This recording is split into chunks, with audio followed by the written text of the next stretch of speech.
Hello. Today is Thursday, the 10th of April. It's my 29th day since I've started taking Mannatech products, specifically Ambrotos, to help with managing the pain and sensations of pain that I was experiencing in my feet and legs. And I'm happy to report 4 weeks later, it's starting to look like I might finally be getting past that pain. I still do have some pain sensations, and there are moments when the legs do hurt and the feet do hurt, but it's gone from intensely painful to only slightly painful. So I'm very optimistic that given that was only 1 month, after a few months, maybe it might be gone completely. Who knows? I am now considering wearing compression garments again. Before that, I kind of could only tolerate compression wraps because the pain was too much to put the stockings on. But hopefully, over the next few weeks, the pain will subside further and then I'll be able to start wearing compression again. That would be great. So, there's some massive changes and updates that I want to kind of share. So, first of all, I finally finished my Ambrotos complex tub. So, that's now finished and I'm back on Ambrotos Life as of yesterday afternoon. So I'm excited to see if there's a noticeable difference, because I basically was taking Ambrotos Complex for a few days now, and I was getting a little bit of pain sensation in the feet more than I was getting before. And before I was taking Ambrotos Life in the morning and Ambrotos Complex in the afternoon. So I kind of felt like, I mean, it's very subjective, but it felt like the Ambrotos Life maybe was working a bit better for me. So I went ahead and made the decision to finish up the Ambrotos Complex tub as quickly as I could by just having it morning and evening, because I've been taking 2 scoops in the morning and 2 scoops in the evening.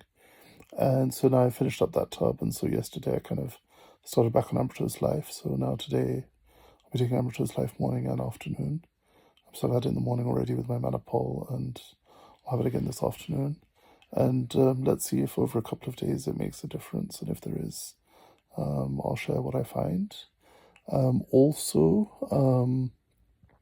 just on the health front, I've kind of been to the doctors and had a blood test done, and I've got a very high H1BAC, I think it is called. H1ABC, something like that. And so my level's at 140, and a healthy level is between 40 and 60. So the doctor really wanted me to get on the metformin, and I'm still evaluating whether or not I'm going to follow the doctor's advice or attempt to address it through diet and lifestyle changes, because there's so much clinical research to show that dietary changes, lifestyle changes can all have a positive effect on one's health. So I've sort of started going down a bit of the rabbit hole around how to control my blood sugar levels. And actually, it doesn't matter so much the glucose, it matters the insulin. So apparently, according to Dr. Bickman, Dr. Ben Bickman, when fat cells in culture, and they're given a whole bunch of nutrients that they can absorb, they actually don't absorb them until insulin is present, and then as soon as insulin is added, within 24 hours the cells just gobbled up all the nutrients that were around, and before then they couldn't make the fat cells get fat. And ironically, it was easier for them to kind of get muscle cells to grow than fat cells to grow. And the only way they could get the fat cells to grow was introducing insulin into the solution in the petri dish. So, granted, we are not cells in a petri dish. However, it does make a lot of sense that fat is hormonal rather than calorific. So there's this idea that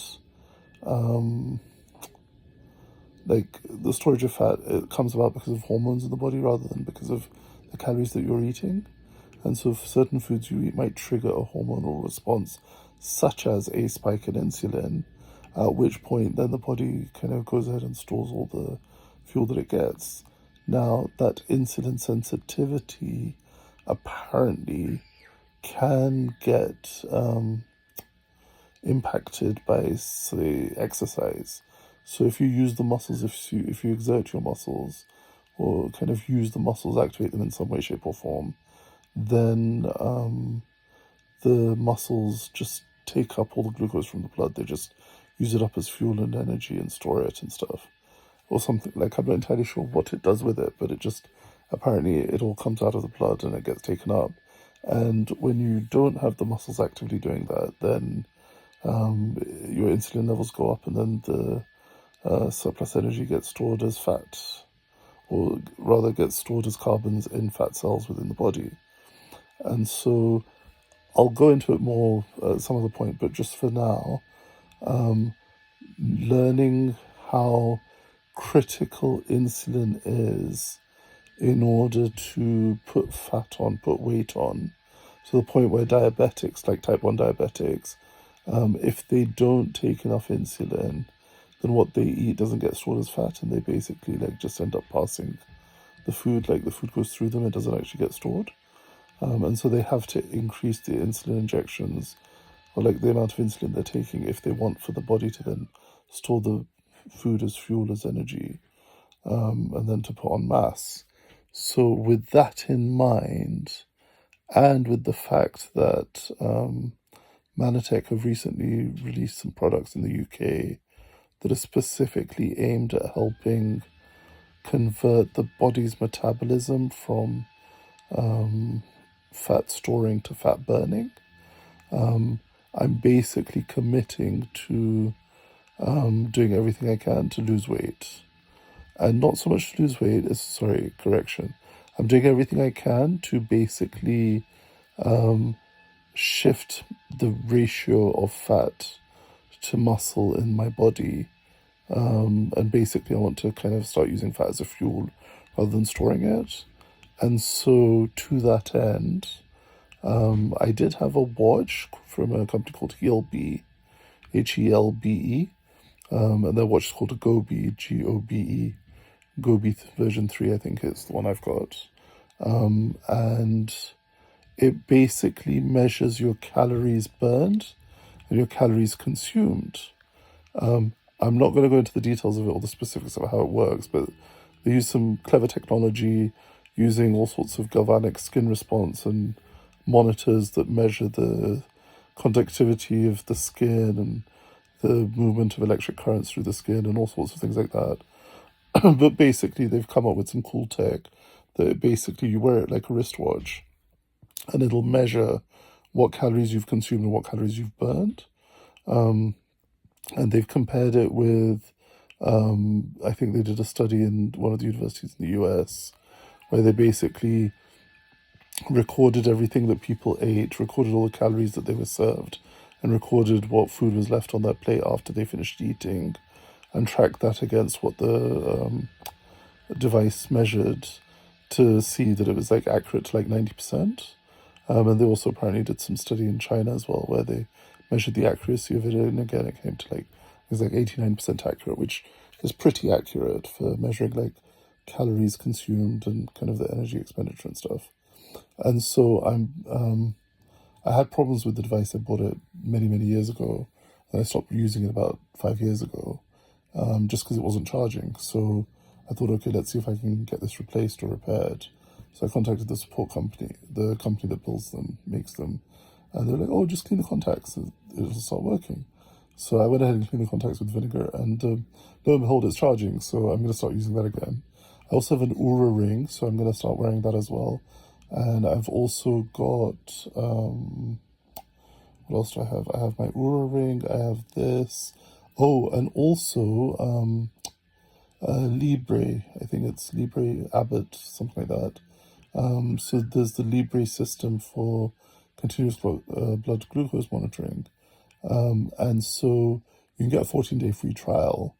And so what I figured is once I get my electronics all charged up, so I'll have my Oura ring to measure my sleep quality, my heart rate, and kind of my stress levels throughout the day. I'll use this watch, this Gobi watch, to measure my glucose and sort of the calorie consumption, which I can measure on an ongoing basis. And then I've signed up for a free trial of the Libre. So if you're diabetic, you can get it as a free trial for 14 days. If you're not diabetic, I don't know, like if you're type 1 diabetic, I believe it's available through the NHS. If you're type 2 diabetic, then I don't think you can get it on the NHS, but you can, unless there's special circumstances, like if you're taking insulin. But if not, then you can go to their website and you can basically sign up for a free 14-day free trial. So I've done that. So I've ordered one of those. I have used them in the past and they've been interesting to use. Like I didn't really get much benefit out of monitoring it because everything kind of seemed to be on track, but that was quite a few years ago. So maybe it'll be different now, we'll find out. And basically the plan is I've ordered a whole bunch of supplements and products that are designed to support me through the weight loss process. So there's a product that's apparently better than Ozempic, and it basically helps with managing satiety. It also activates AMPK in the cells, so the mitochondria, the energy. It's also then the cells burn more fuel as fat, burn more fat as fuel. And like it's got things like berberine and all sorts of cool stuff. So I'll go into it more once I get the products and I start using them. But basically there's a product to manage your appetite. So that's satiety, so you take that before a meal. It helps with feeling full and also helps the cells metabolize the fat more. So then, like one of the reasons it's always a challenge as an overweight person is because you're constantly feeling hungry. Now, I always thought like it's the hunger, because of the hunger that then like you're putting on the weight, but actually it's the reverse. Because you're overweight, the fat itself, it's like there's some hormone or something that happens from the fat. And so then the fat signals the body that it needs more fuel. Basically, like the fat's not getting enough fuel, and so it's saying, sorry, the cells aren't getting enough energy, and so it's saying we need more food, which is ironic because you've got all the fat there, but because the cells can't utilize that fat, and it's stored rather than consumed. And this is where kind of the whole hormone theory rather than calorie theory comes into play, because if the right hormones are there, then the body can use the energy in the fat as fuel, but if those hormones are missing, then it can't. I will sort of research it more and understand it better, but basic principle seems to be that. And so the way that I'm approaching this is I'm basically going to aim to eat foods that don't spike my insulin. And like, you know, it's basically going keto. And so I'll be cutting back on the carbohydrate side of things quite significantly. I'm not sure I'll stay vegetarian vegan. I might stay 80-90% that, though I think I might have to introduce things like fish and maybe some lamb or something, just because I think I might need that extra something if I'm only eating vegetables and things and maybe not getting enough fuel that way. I will be doing my best to eliminate all carbohydrates, or at least all foods that spike insulin. That's the kind of focus. It's not about whether it's carbohydrate, it's about, will this food spike my insulin? And so with my watch, to track my spikes and my energy flow, and with the continuous glucose monitor, and with the Oura ring, the data I collect from all three, I'll basically be using all of that to measure, when I eat these foods, do I get this result? And if I can find foods that I can eat consistently that don't cause an extreme spike in my blood sugar levels and also come down really back to regular relatively swiftly, then those will be the things that I'm eating more of. And if things spike too dramatically, or kind of I notice that the data is suggesting that these things aren't as helpful in terms of keeping my insulin levels low, then I may just try to avoid some of that stuff. So I will potentially be going more keto. I may move away from being as vegan and vegetarian as I have been, But again, I'm balancing this with the satiety product I'll be getting as a supplement from Mannatech. And also they have a cleanse product, so it helps clean the liver out, so I'll be taking that as well to help basically prepare the liver to then be able to process the fats in the blood and things more easily, and also get toxins out of the body, because one school of thought is that the fat in the body holds on to toxins, and so the reason why the body has fat is to hold on to the toxins, so it doesn't come into the bloodstream, and so until the toxins have been eliminated from the body, the ones that are stored in fat are kind of the last ones to be released. So maybe there's something there, who knows? And then the other thing will be shakes, so there'll be some shakes that are all balanced with plant-based nutrition and all the potential health benefits and stuff. And so whilst my primary focus is still on maintaining the baseline of nutritional supplementation that I've been taking, because it seems to be working, and so I just need to be patient and give it time, I want to now in month 2 introduce in the component of weight loss as a secondary objective. So it's not my primary objective. My primary objective is to still get myself off the couch, or off the bed as it were, to be pain-free when it comes to the feet and legs, and to be able to just walk and stand and move around. It may happen, it may not, but that's the plan, that's the objective, the primary objective. And then the secondary objective is to really focus on losing the weight. So with the weight loss, the intention really is to focus on getting as much insulin spiking foods out of the diet, to kind of try to plateau, sort of keep constant the level of the blood glucose levels. I mean, obviously it ebbs and flows, you have a few ups and downs throughout the day, but I don't want it to kind of go too far, or to have to be brought back into control too much. And just monitoring the quality of my sleep as well, and just seeing how, combined with all of these things, if I can shift my weight in a significant manner. Obviously, if I'm taking shakes, it'll help with satiety. They're protein-based. I think there's like 21 grams of protein per serving or something. I'll double check all the specifics, but basically there's shakes, there's a cleanse to help detox the liver, and then there's the satiety to help with appetite. And for the first week, I'll kind of be taking higher doses of that to kind of kickstart things, and then kind of peter down a bit more. But that's why I want to kind of make sure I've got like as much tracking as possible, with the blood glucose monitor, with the watch, with the Oura ring, and I do have another watch, like a Polar watch, that also measures sleep and stuff, but I'm just loath to kind of wear too many things, and also that one strap's a bit broken on that, so I don't really want to wear that unless I get the strap repaired. And at this moment in time, I think I'll have enough things to wear to keep on track of, let alone another watch, another something that needs to get charged to be worn. But you never know, I might change my mind. You can never have too much data, right? So anyway, the plan is for the first few weeks, I'm going to really concentrate on and be diligent on what I'm eating, track sort of my time, maybe take photos of the food as I'm eating it, and then kind of try to keep a journal of it, or log it in some way, shape or form. I'm not sure journaling will work straight away, but I can try. I've been logging every time I take my supplements, so it shouldn't be too difficult if I do that, and even just estimate kind of what I'm consuming. But then I can track that against what the body work is, kind of what the indicators are on the different apps, and the blood glucose monitor, with the watch, with the ring, and then basically come up with an ideal combination of foods and meals that aren't impacting me too negatively. So as long as I'm not getting spikes in glucose, I'm not getting spikes in insulin, hopefully, like, I think that's the expectation, that if I can minimize my glucose spikes, then technically I won't be having insulin spikes as well.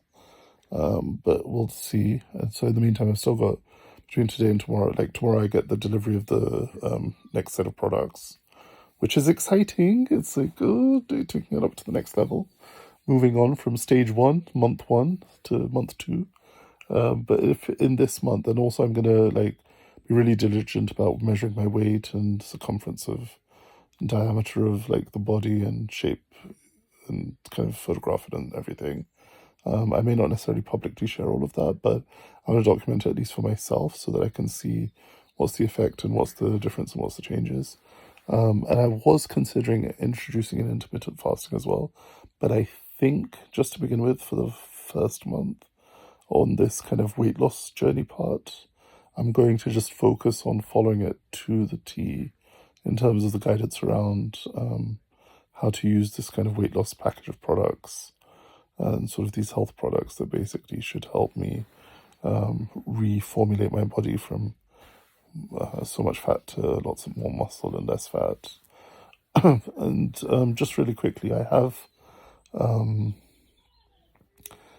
in the past been on a ketogenic diet and sort of followed like a keto paleo style diet, and I have done that in the past. And to be fair, I don't think I sort of noticed any significant changes in mass. But I was reasonably active and I was mobile, and if anything, I kind of might have got ill eating too much meat. Hence why I kind of try to keep away from it. However, if I'm able to find suitable kind of vegan keto based suggestions or combinations of foods and things, then I think I'm probably gonna aim primarily to kind of have more of that, and then see if I do need to kind of introduce in a bit more meat on occasion. But as I'll be getting quite a few protein shakes in as well every day, I'll be doing like 2 protein shakes a day maybe, as well as the cleansing powder and the satiety capsules and all my other supplements as well, because I'm still taking all the other supplements. I'm not going to stop taking them. I'm still going to take those as well, because I need to build on the health that I'm working towards rather than kind of start the process and then change from one thing to the other. But I just thought like the timing was too good to miss. Where they've just launched this new product in Europe, which apparently is kind of having a huge impact in people's health and well-being in Americas. And so I figure now's a good time as ever to really focus on the weight loss side of things and see if it is as simple as reducing my insulin levels and keeping them low for long enough for the body to start healing and recovering. So after a month, I may look into introducing in fasting as well as part of the process. I have done it in the past, and sometimes I've done like a 3-day fast, and actually it made a huge difference in a positive way. But I'm not going to do that just yet. I want to kind of see if I can lose the weight just by changing the foods that I'm eating, taking some additional supplements to help the body shift into kind of fat burning mode rather than fat storing mode, and just supporting it with nutrition and all sorts of different forms of powder, shakes and capsules and whatnot, and see what happens. So anyway, this is a bit of a longer video. It's almost 23 minutes. Probably end up being half an hour by the time I finish. But I'll try to wrap things up now. And so I'm excited. It's 1 month in. Pain has dropped dramatically. I'm not really that active or mobile yet. I can't really get out of bed for very long. I still do get exhausted and run down. But I think once the pain's gone, I think that'll be the first big kind of hurrah.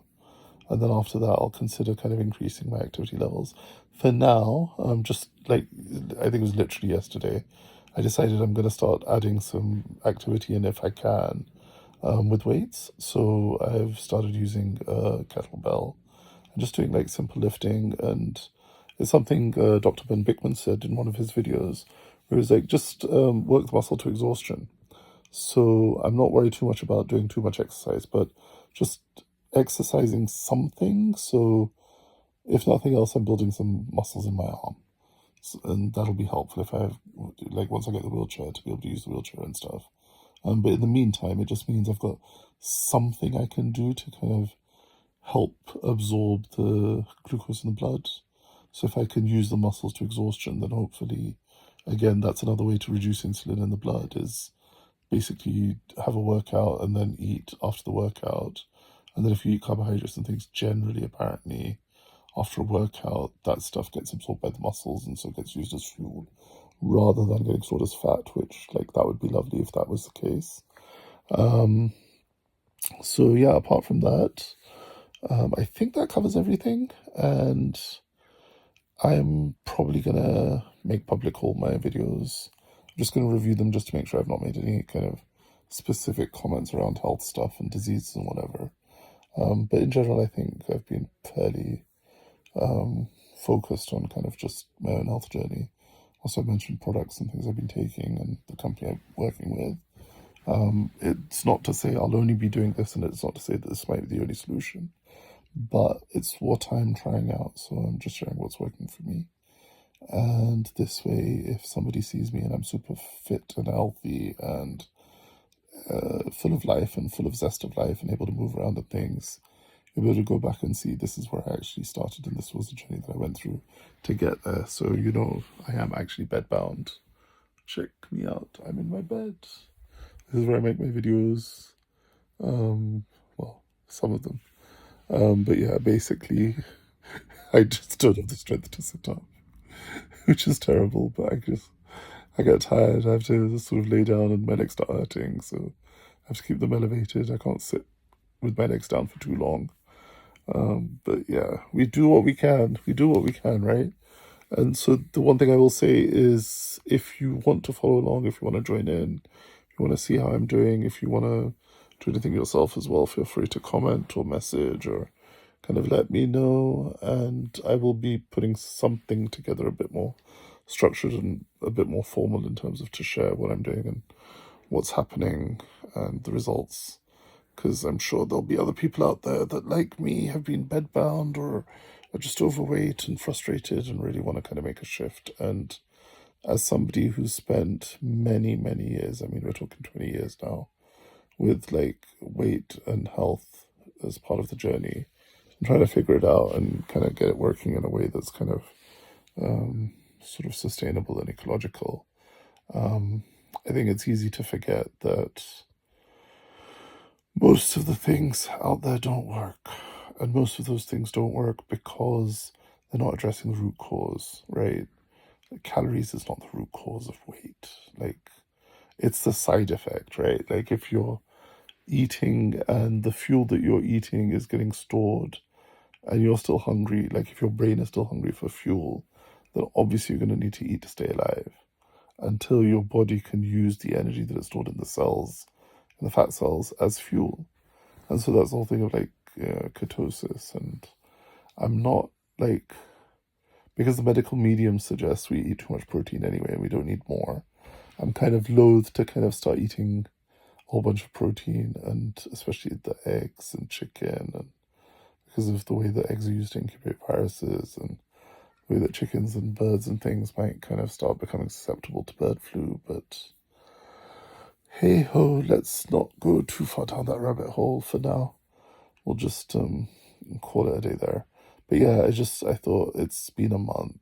It's time to kind of do a bit of a proper update and kind of just, my skin is improving a little bit. My energy is getting a little better.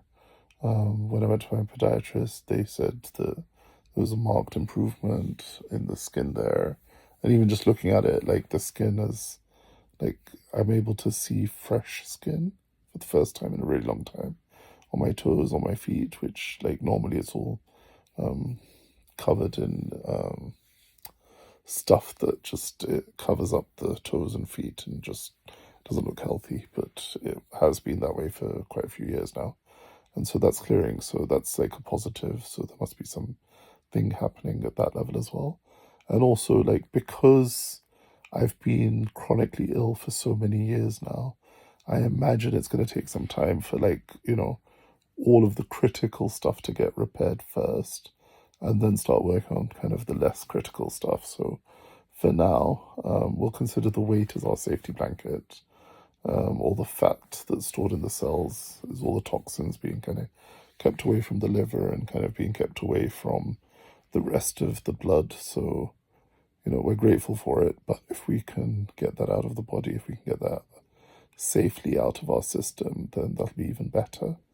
And so that's the plan, that's the aim that we're working towards. So let's see how we go. It is only the beginning of April, and if in a month or two I can have as much progress as I've had with the pain management in my feet. Oh my God, how exciting will it be? And just to be clear, like I have done this before where I've introduced in shakes as meal replacements or as snack replacements and kind of followed a kind of strict diet protocol. It's not new to me. I have done these things before. I just haven't been able to sustain things in the past. And so now let's see, given how poor my health is, with this new understanding around insulin sensitivity that I've kind of picked up from Dr. Ben Bickman, maybe I might have a better handle on things this time around rather than kind of just following blindly the whole sort of calories thing and, oh, cut back on your calories, eat less food and whatever. It's like, it's not about that.